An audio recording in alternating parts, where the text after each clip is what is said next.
Come a little closer.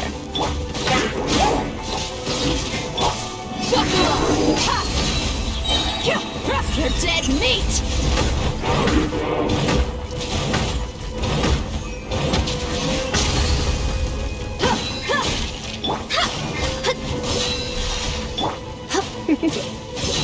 Come a little. Coming through! Look alive! Shadows of fate!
Make sure all the runes are pointing in the direction indicated by the light.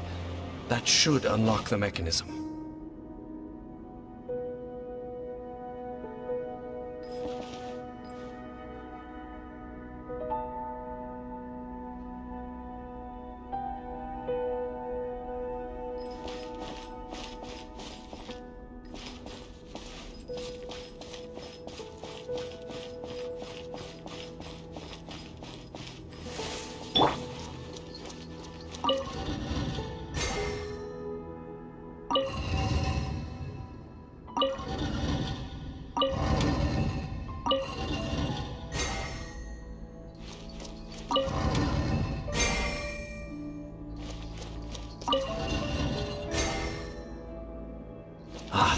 The door's open. Let's go. Our destination is just up ahead.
Looks like we can't go any further.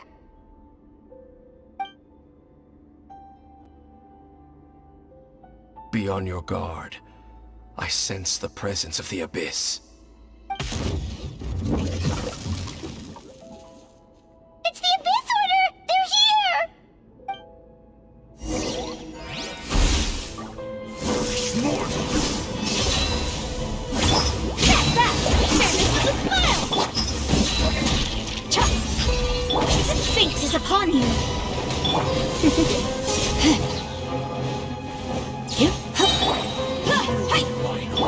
Try not to enjoy this too much. You're in for a little shock. Delve into destiny. Shadows of fate.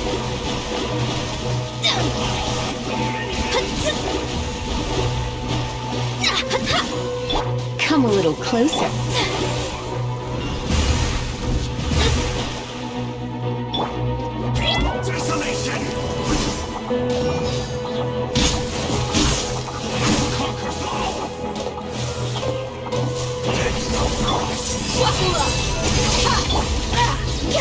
You're in for a little...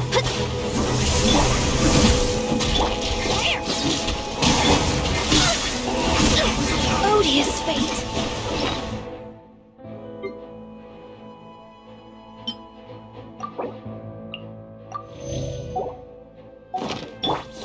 Coming through.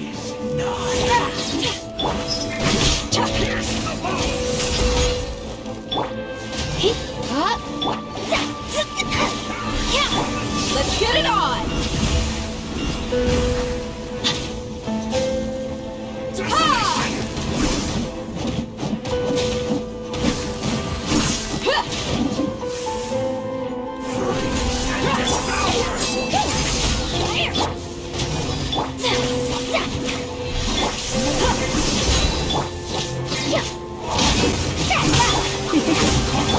Let me scribe.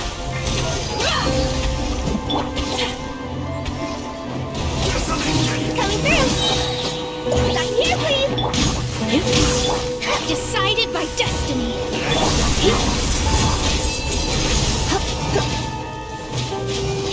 Come a little closer.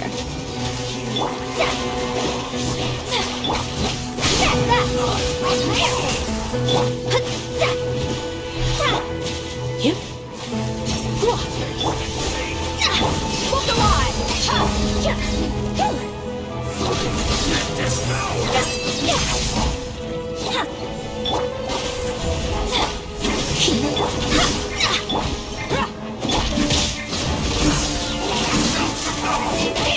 Gloves off.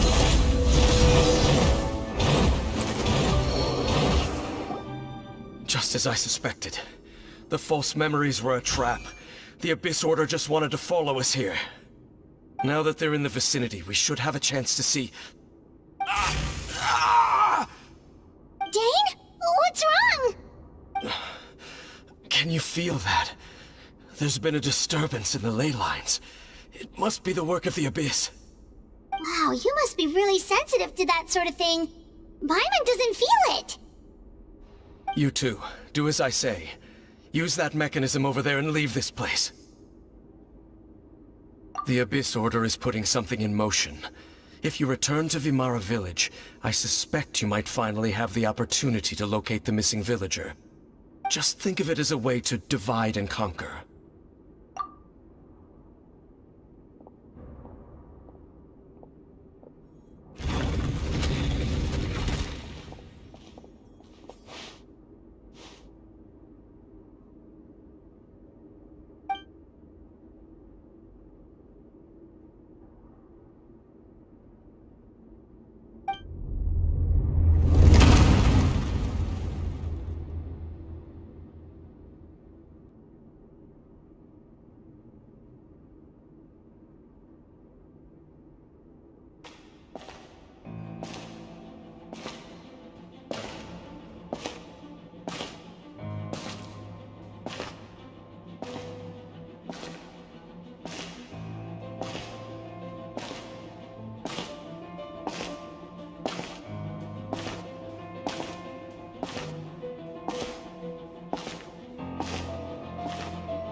I knew going along with your trap would be the only way to meet with you face to face.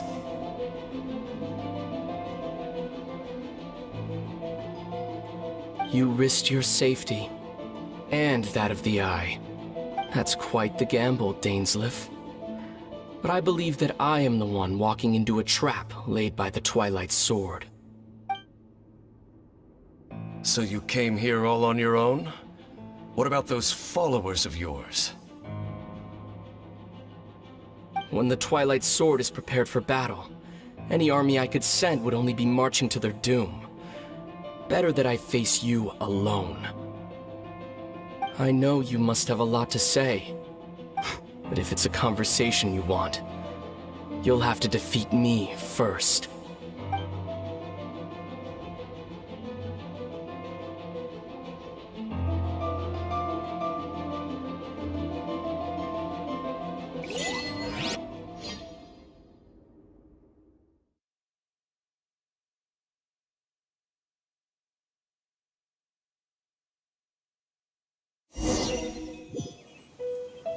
The Abyss Order's on the move!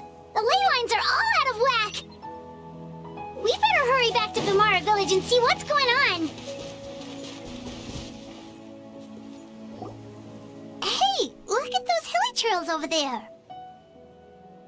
Weren't they acting super agitated just a little while ago? Why are they so calm all of a sudden?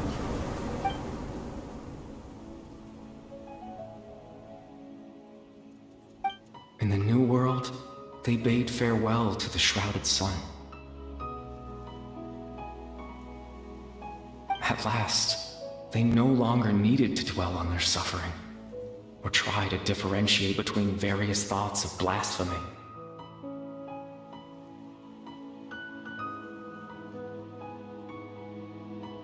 Such was the price they paid, and thus their souls became cleansed and pure. Did you hear that? What was that sound just now?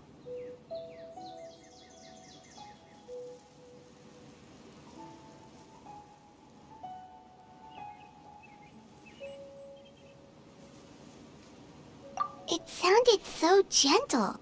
Oh, this is weird. Let's check if this is happening anywhere else.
Looks like the same thing is happening over here, too. The hilly trails are calm. You see, we're both still here.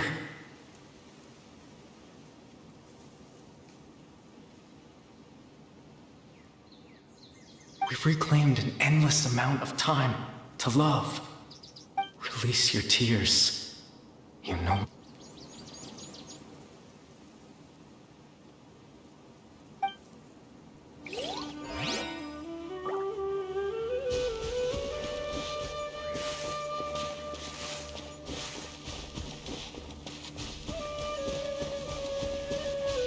Over there. It looks like they're sleeping.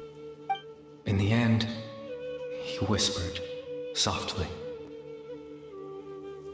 Sleep well. When you awake, that which differentiates us. It almost sounds like a poem or some kind of story. Well, now that the hilly trails have calmed down, Vimara Village should be safe at least.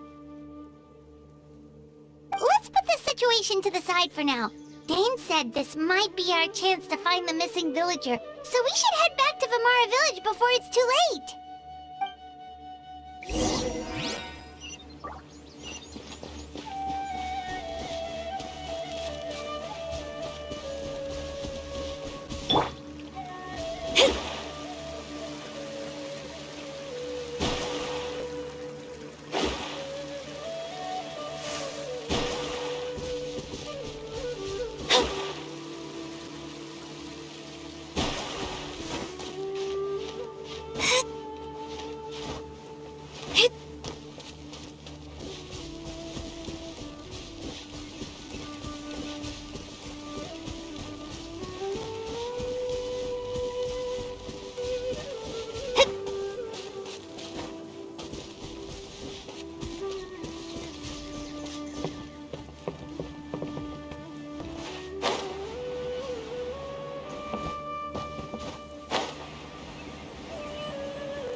The Abyss Order?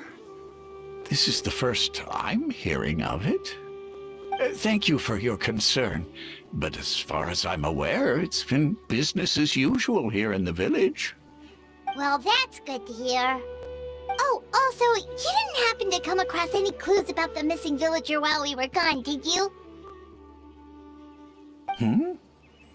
Someone's gone missing, you say? Who would that be? Huh?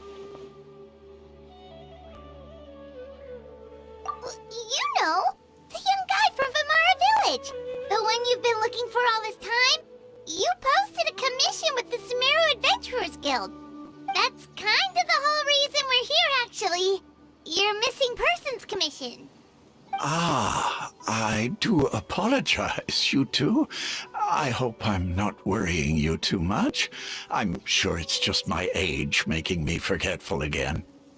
At least right now, I can't seem to recall whatever it is you're referring to.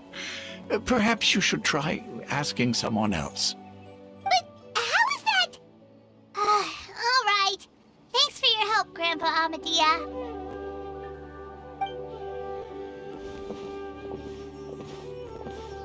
Something's definitely not right. We just talked to Grandpa Amadia about the missing villager. There's no way he could have forgotten all about him just like that. What do you think, Traveler? Could everyone's memories of the missing villager have been erased again?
You're right. We should narrow down the possibilities first. Let's go ask someone else then.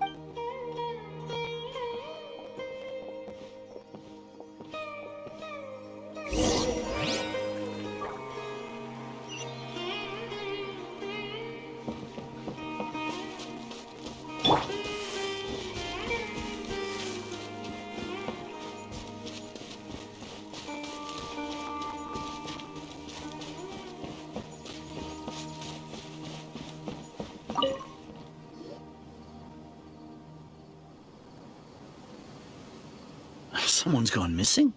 Who? Just as expected. That guy you said a bunch of nice things about earlier? The one you always used to chat with. He's around 20 years old, and you said he was a kind, warm-hearted person? Oh, I know who you're talking. Really? You remember? There aren't many young people who've earned that kind of praise from me. Then there's only one person who fits the bill. No doubt about it. But why'd you say he's gone missing? Yeah, I just saw him leave the village. There was someone else with him, too. They...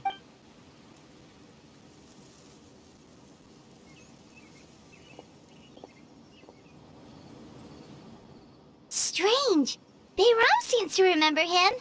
And apparently he just... Do you think maybe it's not that there's something wrong with people's memories, but that we've somehow returned to a time before he went missing?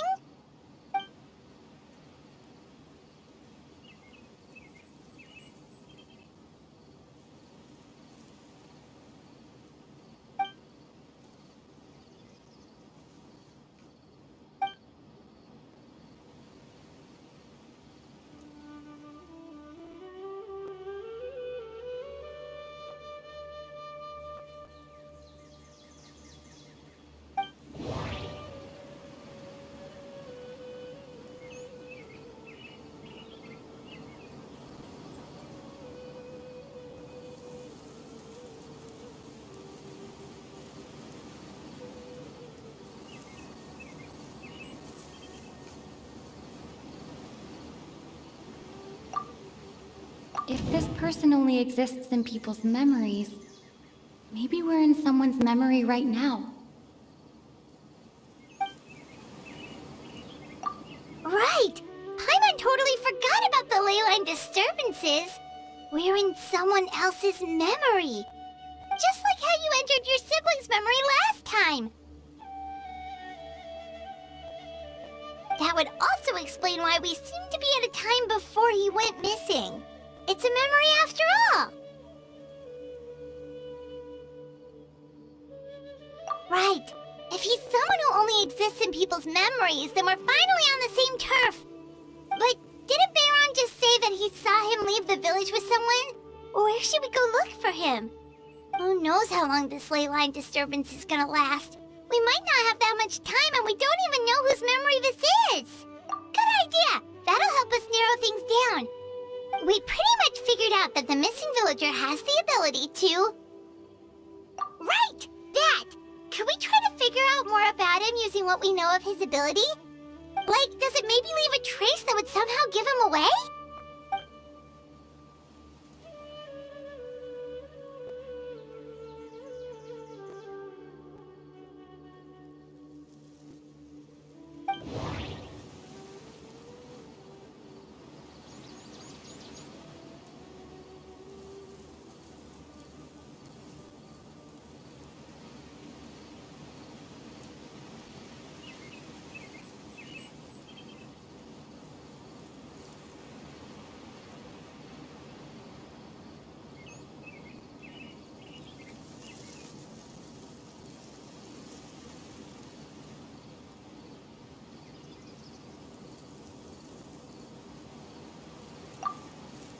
There's a difference between memories that arise from lived experiences and those that are implanted into the mind. Perhaps it has something to do with time. Maybe not. We don't have any way to prove whether certain memories were simply forgotten. There's a difference between memories that arise from...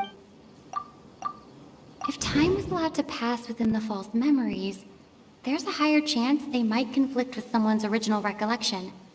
That would make it much harder to avoid suspicion.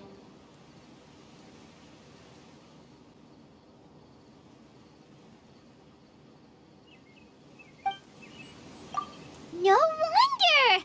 All this time and the sky hasn't changed a bit! That must mean time isn't passing! That's the tell of the fake memories!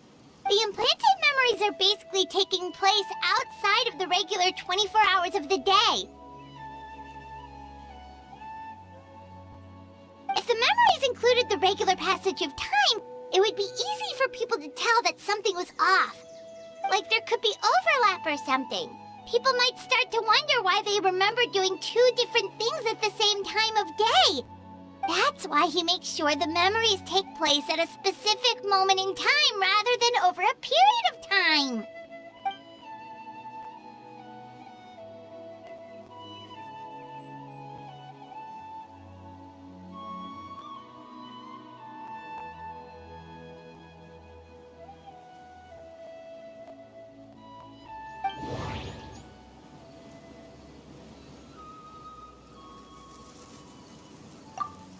Dainsleif had memories implanted into his mind.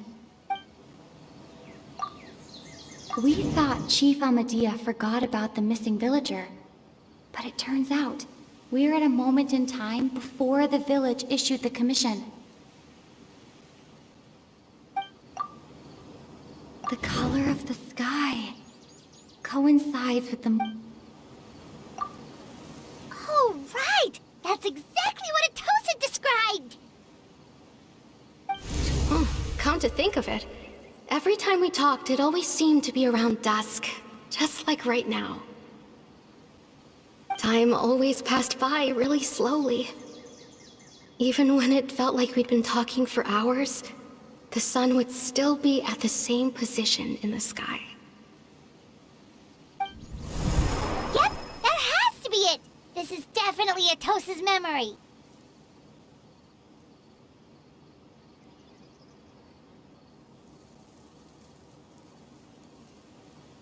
Yeah, that's where they'll be.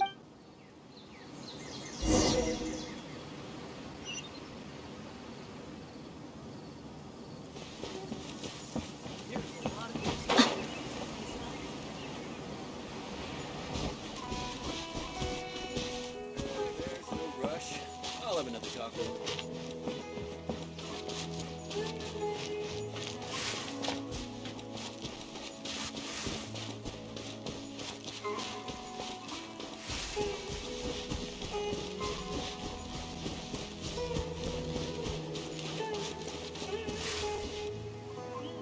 So, you see, Granny Jahiet was a mercenary when she was younger. She just talks like that out of habit. She's not trying to scare the children on purpose. Oh, there I go again. Always talking about my own things. Do you maybe have anything you want to share? It's okay if you don't. You could also just talk about what you think of me? Oh, I think you're an incredibly strong and thoughtful young woman. You'll meet many amazing people and live a very happy life. You won't miss someone like me. Huh? Are those your friends over there?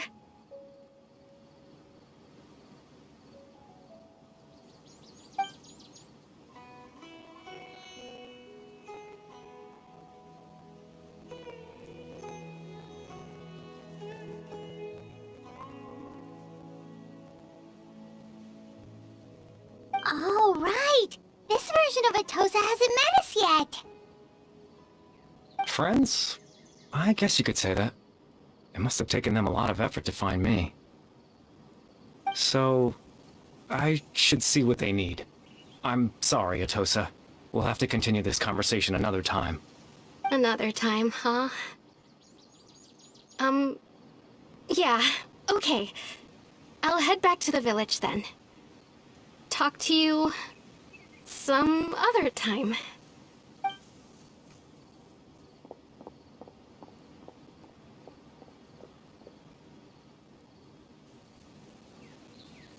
It's nice to see you, Traveler.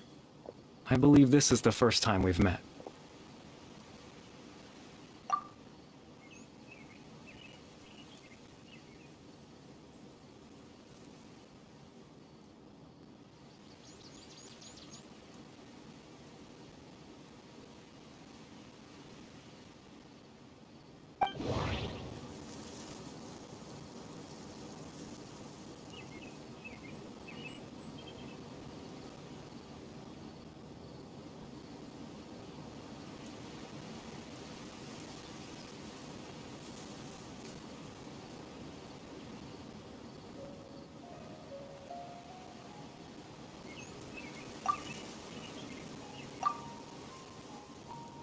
Dane's brother, one of the 5 sinners of Conria, the one who stole the power of the Abyss.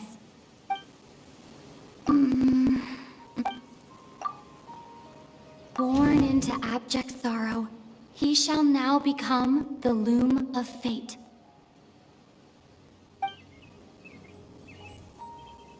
Born into abject... The founder of the Abyss Order. The man who broke the curse of immortality. You're... Kari Bear Alberic. Oh. You know me? That's quite the surprise. I don't believe I've met you before. Oh, I see. It was the memory, wasn't it? Your sibling's memory. You saw... the me from back then. This is Atosa's memory. I came here to say goodbye to her. But I suppose I'll just leave her a message instead. Come, let's find somewhere else to talk.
I suppose you could call it the realm of my consciousness. I'm someone who no longer exists in the real world, after all. It's nothing. I still have enough strength to play the part of a good host. I've always hoped that I'd get the chance to talk to you like this, and now, the time has finally arrived.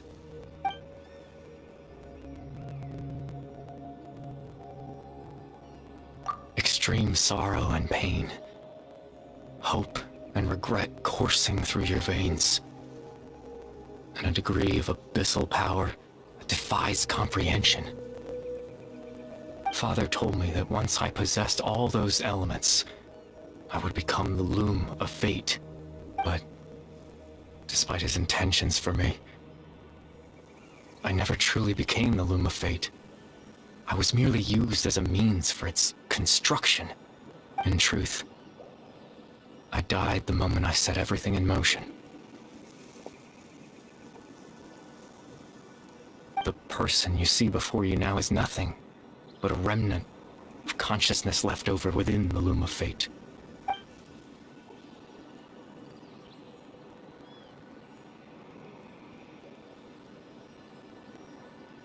As for your question, the loom of fate is a device capable of weaving ley lines. In its primitive form, it can only be used to create and implant memories.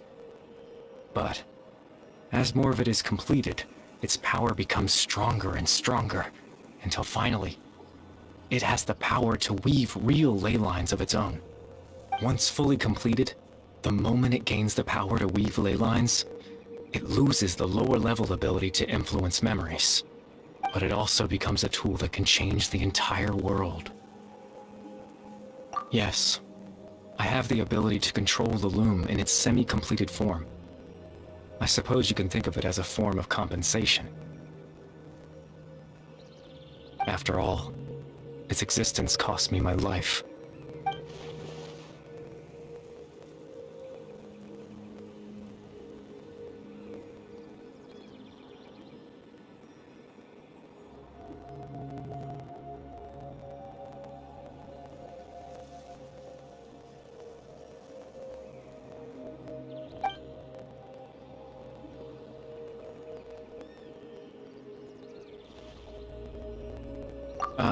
That. I was wrong to implant those memories. I'm sorry I caused so much trouble. Not only for everyone in the village, but for you as well.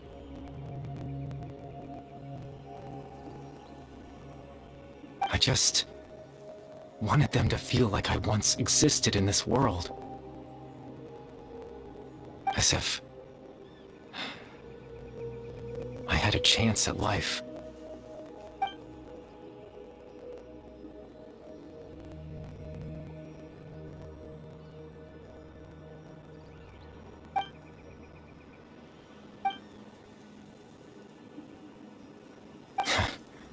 I know what you must be thinking.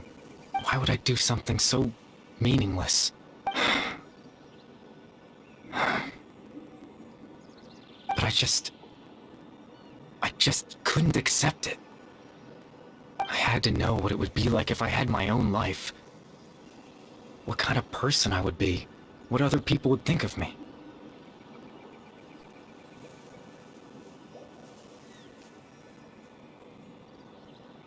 Chief Ahmadiyya, Baram, Granny Jahiyat, Atosa. What would it be like if I could live alongside them? No cataclysm, no curse. Just a quiet life in a peaceful village. I was curious, so I selfishly tried to have my own life. Even if that meant piecing together the version of myself that could have been. One memory at a time. I know it sounds stupid.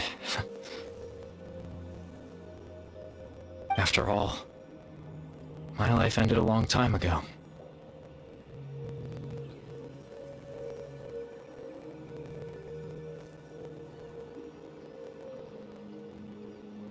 Any chance at living was stripped away from me when I was 8 years old. My consciousness left to mature in an illusory world of nothingness. Even the form you see before you was nothing but an invention based on my father's appearance. An imagined version of what I would look like if I had the chance to grow up.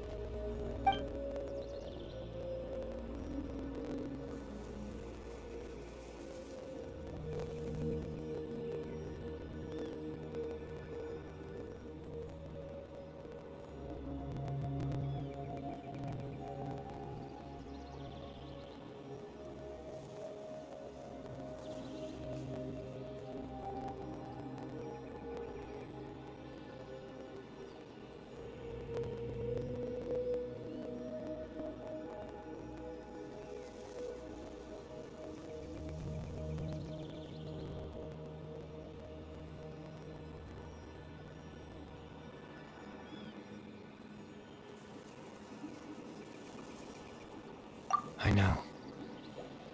But there's nothing I can do to make them find me. If I could exist in the real world, I would return without a second thought and surprise them with the suddenness of it all. But...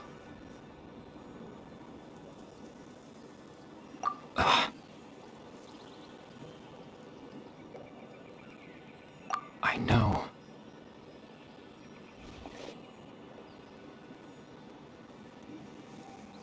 Captain Dainsleif. Twilight Sword, you mean?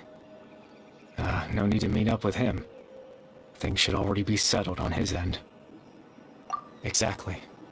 As someone who could only exist in people's memories, the fact that I'm able to talk to you in my consciousness like this can only mean one thing. The loom of fate has already been completed.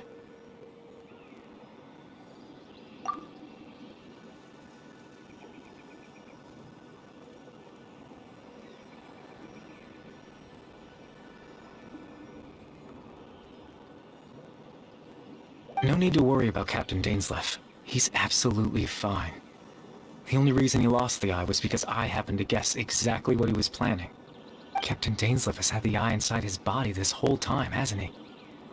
His plan was to lure the Abyss Order to a false location, capitalizing on their pursuit of the eye. He would then hand the eye to you and tell you to take it away from that location. That way, Captain Dainsleif could accomplish his own goal and ensure the safety of the eye all at once. A very thorough plan. That's right, because in his mind, he had given it to you already.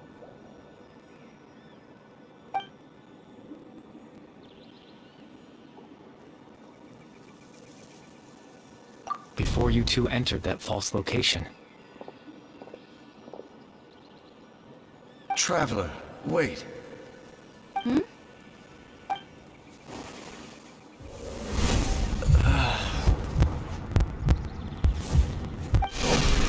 We've no time to lose. Let's head inside.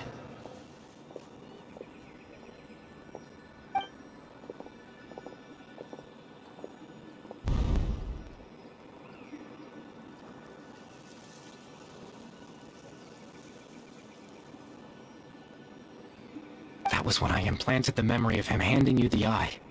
Given the tense situation at that time, Captain Dainsleif failed to notice anything out of the ordinary, and took that memory to be real. I'm sorry, Traveler, but I needed the Loom of Fate to be completed. And to do that, we had to retrieve the eye.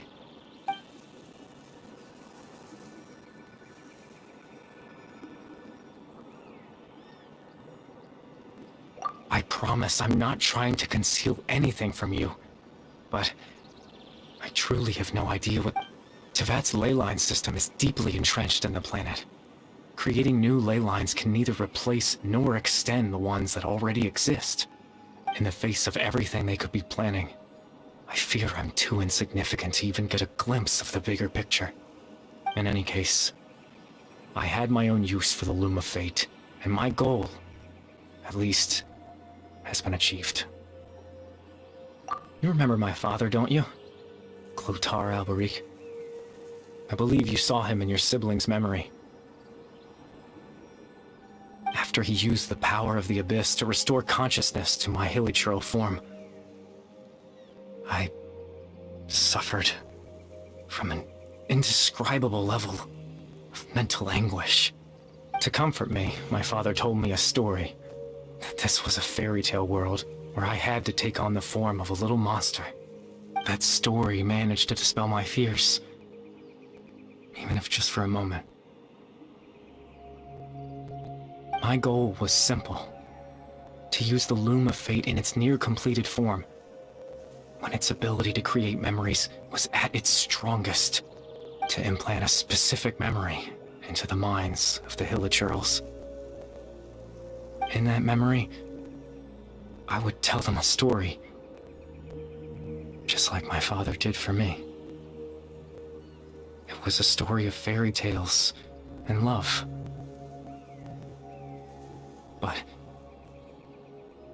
more than anything, it was the story of us.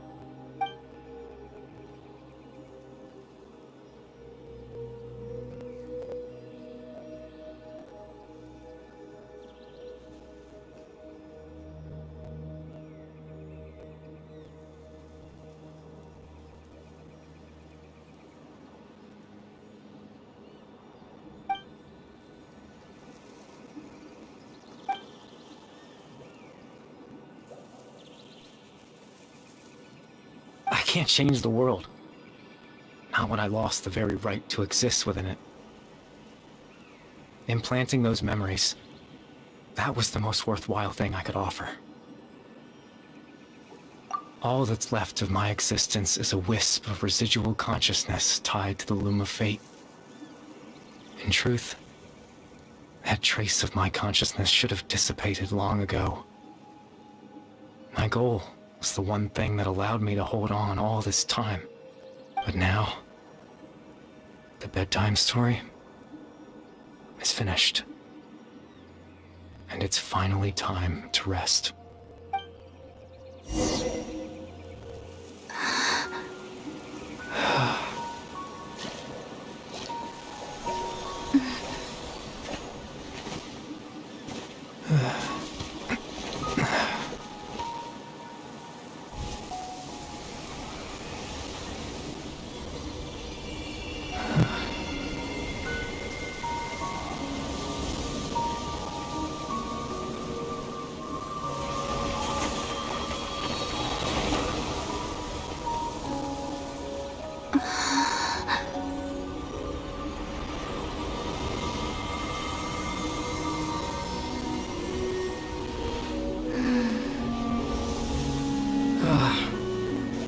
Looks like I was too late to see Kari Bear one last time.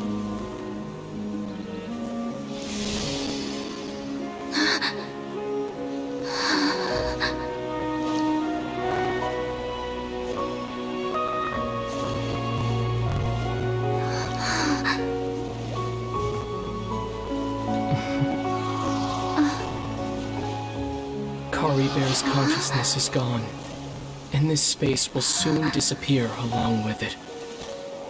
Neither of us belongs here. That's why we're not tangible.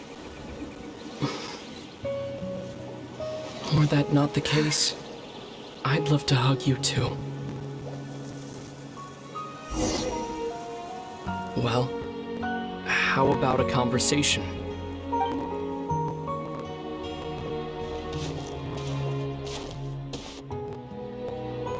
The chance to just stop and talk like this is certainly not easy to come by. Wouldn't you agree?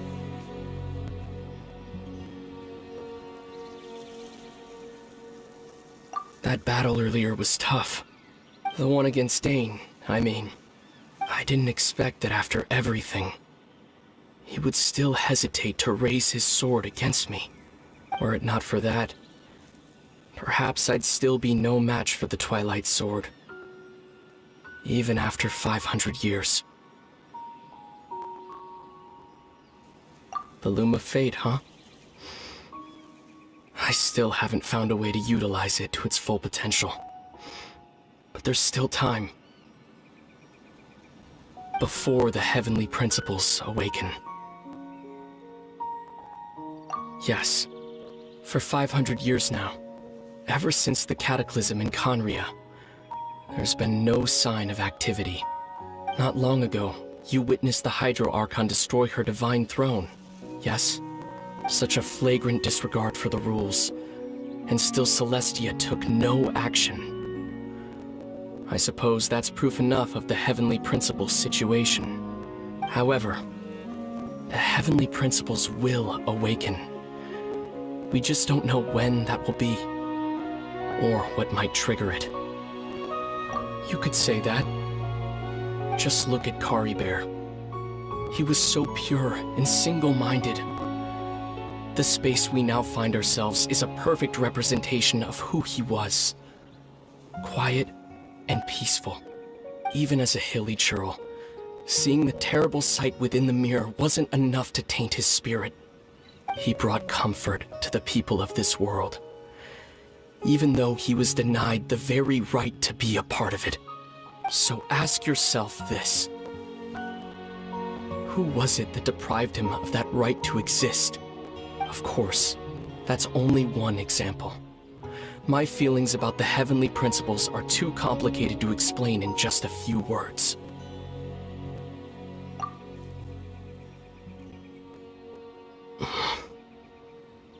Lumine?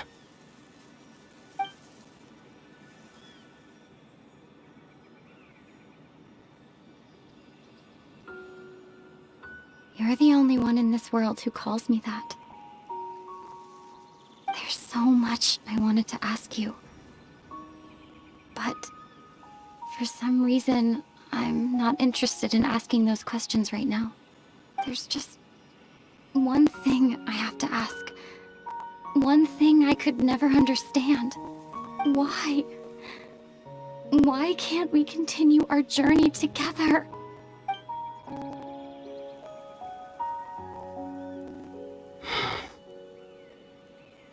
At the end of my journey, I arrived at a place known as the Sea of Flowers at the end. Do you remember? A long time ago, when we traveled between worlds together. You told me. You wanted to find a place in the universe where that one flower was in full bloom. To have a place like that suddenly appear before me? Well, would you think of that as a coincidence? You mean? I miss you too, Lumine. But as this war continues to rage, and as I continue to seek that final answer, I don't even know how to face myself sometimes. Let alone my own sister. What's going on? This space has lost its tether. I doubt it'll be able to exist much longer. In fact, aside from our ability to physically interact with each other, there's something else you should know about this space. With Kari Bear gone, we won't be able to remember anything that happened here. Everything in this space will be wiped from existence, including all memory of our reunion. You're only telling me this now?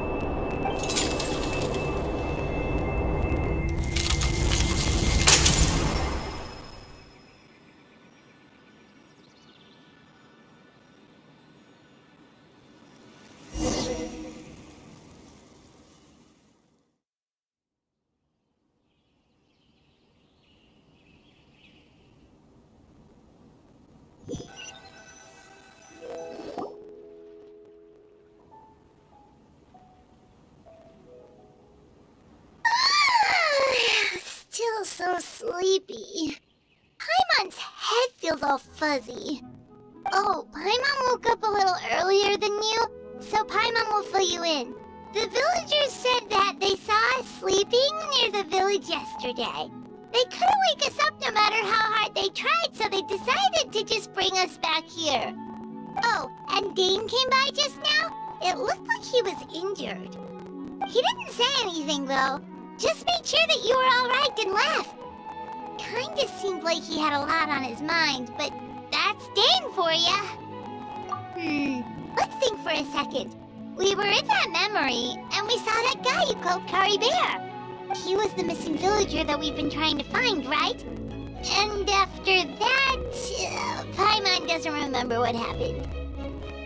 Wait, really? What a score!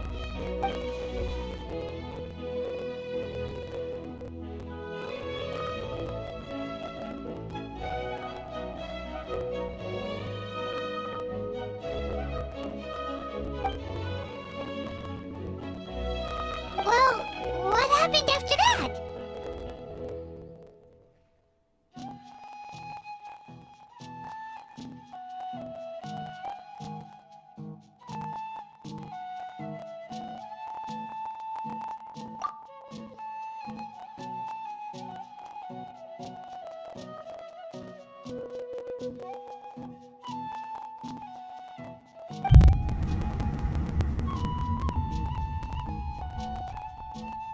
Ah, there you are. Sleep well? Bayram, you sure seem happy. Did something good happen? Something good? Oh, wasn't anything good or bad, I'd say. It's just that, well, the village organized another search party yesterday. So there we were, searching away, when suddenly this one guy said it all came back to him. According to him, one day around dusk, he was passing by this one tree outside the village, and he saw our missing villager. There he was, sleeping under that tree all by himself. His parents came a little later to wake him up, and they all left together. They looked like quite a happy family, apparently. And after that, well, we all started to feel like that really is what happened. Kind of strange that we forgot all about it for so long.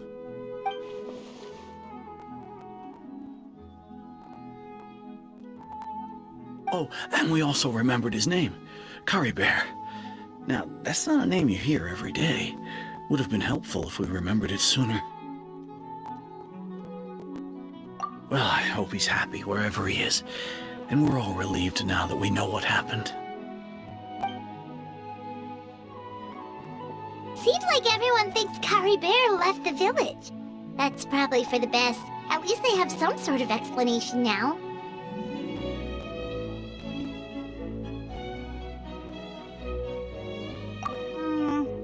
Paimon wonders how Atosa's doing. Paimon didn't see her in the village just now, so she's probably...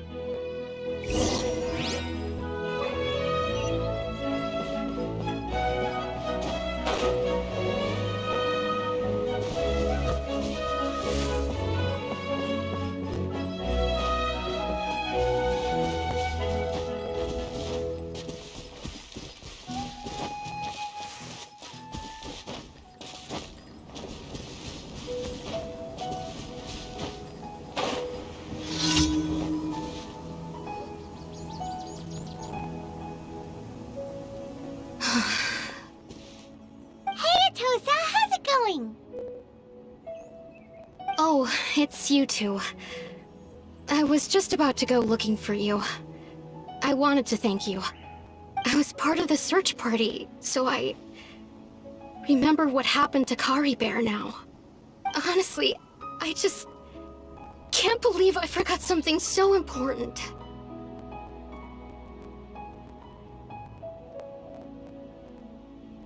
It's funny, but I have this feeling he told me the same thing. I just can't seem to remember when.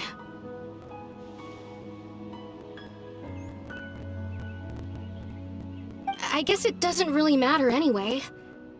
Life is made up of a series of memories. As long as I hold on to our time together, he'll always be a part of my life. I'm just happy I got to meet him. So, who cares what happens in the future, right?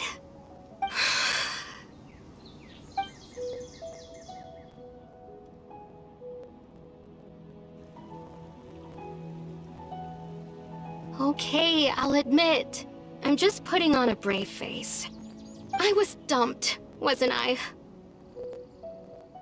Otherwise, why would he just leave like that without saying goodbye?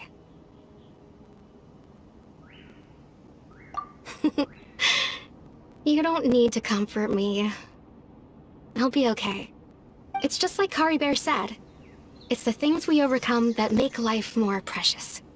And you know, if he has a heart, maybe he'll come back and see me one day. Anyway, thanks for all your hard work, you two. I promised I'd help Granny Jahiet with something, so I should head back. Goodbye! Well, that should be it, right? Everyone's lives can go back to normal now. Oh, right! Weren't you about to tell Paimon what happened after your conversation with Kari Bear?